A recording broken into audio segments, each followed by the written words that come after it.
Hello students, how are you? Hope you're doing good. Today we are going to start our EVS new chapter, that is chapter number 9, Directions and Map. Chapter number 9, Direction and Map. तो इस chapter में सबसे पहले मैं activity देख लेते हैं. Match the following.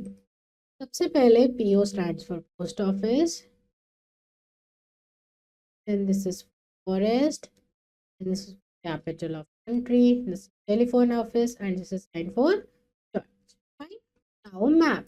Sometimes we use maps to help find a place. तो कई बार हम maps का यूज करके एक जगह का पता लगाते हैं. A map is a drawing of a place. तो map एक जगह की drawing है. It can be a map of our neighborhood, city, country or the world. तो मैप हमारे सिटी का हो सकता है, नेबरहुड का हो सकता है, हमारी कंट्री का हो सकता है, पूरे वर्ल्ड का भी हो सकता है.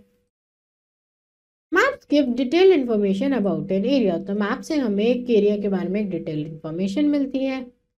They can show large portions of an area at once. और एक बड़ा पोर्शन एरिया का एक बार में हमें दिखा सकते हैं. A book of map that contains a collection of maps is called an atlas. तो एक ऐसी बुक जिसमें कलेक्शन है मैप्स का वो कहलाती है Atlas. There are many types of map. Let us learn about them. तो मैप कई तरह के होते हैं, हम उसके बारे में सीखते हैं.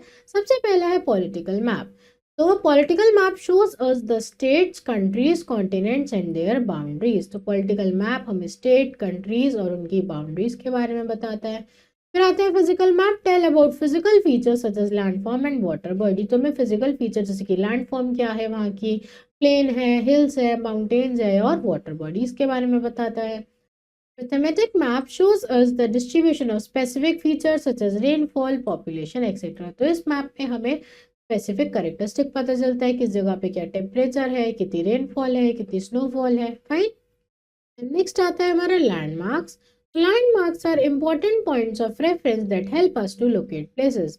लैंडमार्क्स एक ऐसे इंपॉर्टेंट पॉइंट ऑफ रेफरेंस है जिससे हम जगह का पता लगा सकते हैं. These places could be hospital, school, park, post office और market. तो लैंडमार्क हमारा हॉस्पिटल भी हो सकता है, स्कूल भी हो सकता है, पोस्ट ऑफिस भी हो सकता है.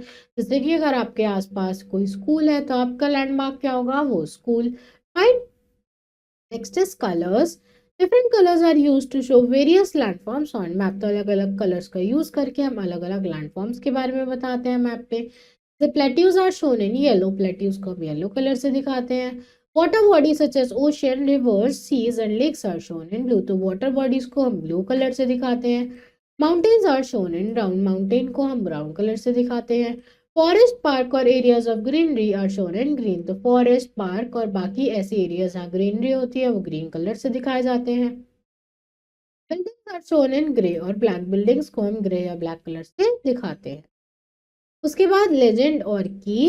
लेजेंड और की क्या होता है. A map often uses symbol और colours to represent different things. तो मैप कई बार कलर्स और सिंबल का यूज करते हैं कुछ स्पेसिफिक चीज को डिनोट करने के लिए.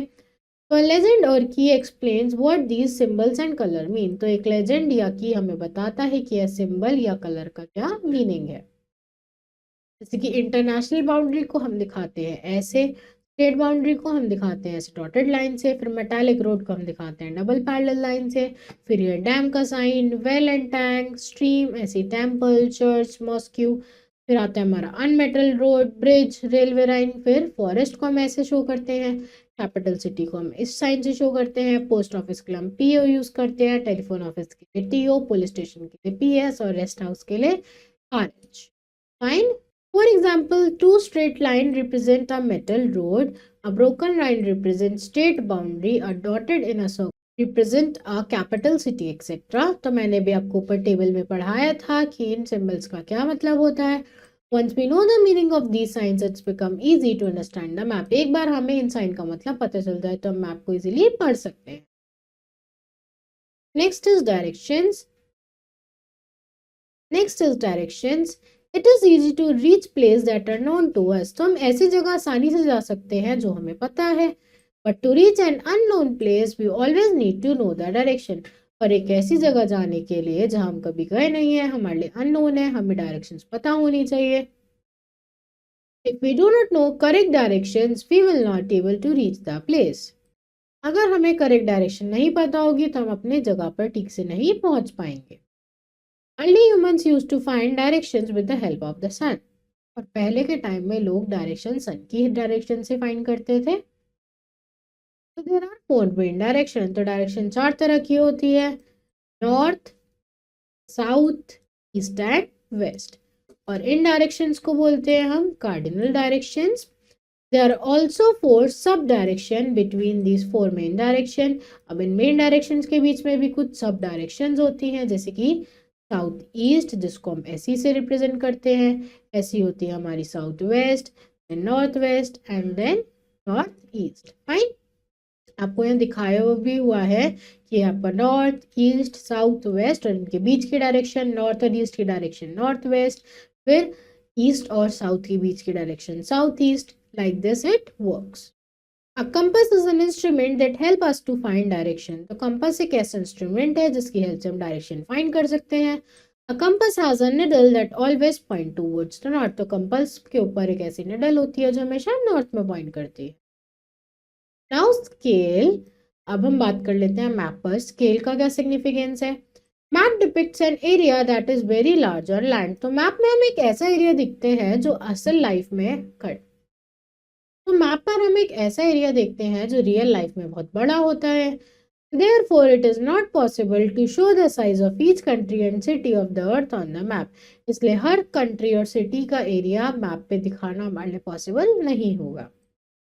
So maps are made according to a scale। इसलिए हम मैप एक स्केल के अकॉर्डिंग बनाते हैं। Scale is in the form of ratio। Scale ratio की फॉर्म में होता है। Placed on the side और bottom of the map। या तो ये मैप के हमें साइड में देखने को मिलेगा या बॉटम में यानी नीचे देखने को मिलेगा। It will show something like 1:1 lakh, which indicates that 1 unit on map is equal to 1 lakh units on land।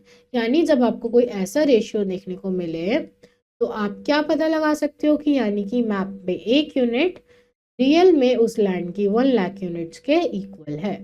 For example, the actual distance between Mumbai and Delhi is 1400 km on the ground, whereas on the map it is reduced to a scale of 14 cm। जैसे कि अगर हम मान लें कि मुंबई और दिल्ली के बीच का डिस्टेंस 1400 किलोमीटर है, तो मैप पे कितना होगा? सिर्फ 14 centimetre. So a distance of 100 km on the ground is represented by 1 cm on the map। तो यहाँ पर 100 किलोमीटर का डिस्टेंस मैप पर 1 सेंटीमीटर के बराबर दिखाया गया है।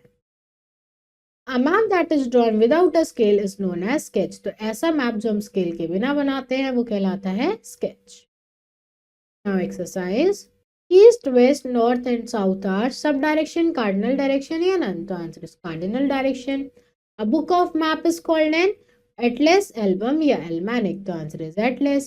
The needle of a compass always point to the south, east या north? तो answer is north। Next is fill in the blanks। We need dash to find our way easily। We need map। The 4 main directions are also called cardinal directions। A map which is drawn without a scale is known as sketch।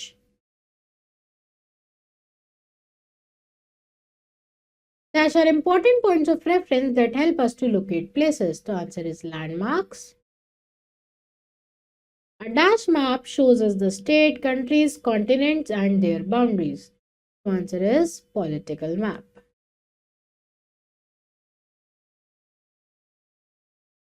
Next is true false। Sometimes we take the help of map to find a place। This is true। On a map, mountains are shown in green color। False, they are shown in brown color। Thematic map shows us the distribution of rainfall, population, etc. This is true। A book that contains a collection of maps is called a directory। This is false। Hospitals, schools, park, etc. are called landmarks। This is true। Fine. So class, that's all for today. I hope you understood this chapter. Rest of the exercise you have to fill out yourself.